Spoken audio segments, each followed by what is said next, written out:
Hello, my name is Weiss, and I live in the town of Poughkeepsie. I'm a combat veteran of Iraq, and I'm also a law enforcement officer. I attended the Public Safety Committee's last meeting in regards to this resolution, but I didn't say anything because I wanted to hear what everyone else had to say.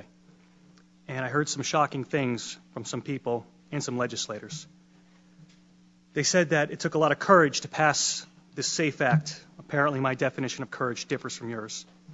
You see, if it was really so courageous a bill and it took so much courage to pass it, then why was it done in the middle of the night when no one could see it or read it? That's not courage. That's a mafia-style sit-down to divvy up what's good for the bosses. Courage is taking the right and true course of action, not the politically expedient one. And anyone who is proud of this law must also be proud of the Patriot Act, the TSA, imprisoning Japanese citizens in World War II, since all these actions were spurred on by emotional fear and rammed through in the name of public safety. Another issue is the insistence of certain people to stand on the graves of dead children and challenge those that disagree to say it to the parents' faces. Well, I, for one, will pick up that gauntlet. First off, why is dead children your battle cry? You didn't say anything about the hundreds of Chicago children being killed, and for some reason you only scream when it happens to wealthy white ones. And yes, I will say to anyone's face, my right is more important than your dead, because I fought for it firsthand. I washed the blood of my friends out of my Humvee, and I picked up their mangled bodies, and I fought day in and day out.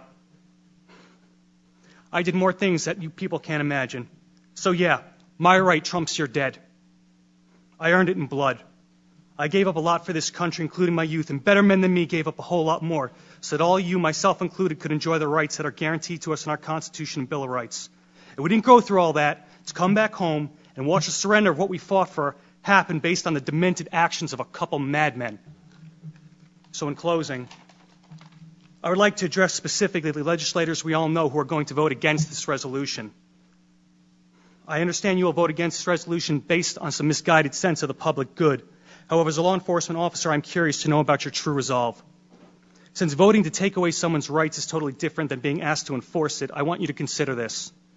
If you support the SAFE Act so wholeheartedly, are you willing to stand with law enforcement members and lead from the front to enforcement? And what I mean by that is if a constituent of yours feels so alienated by this law and the manner in which it was passed that they refuse to comply with it, are you willing to stack up on their front door and go in first? I bet if a clause was in this bill that required you, the elected leadership, our elected leaders, to go in the door first, I bet you would not be so steadfast.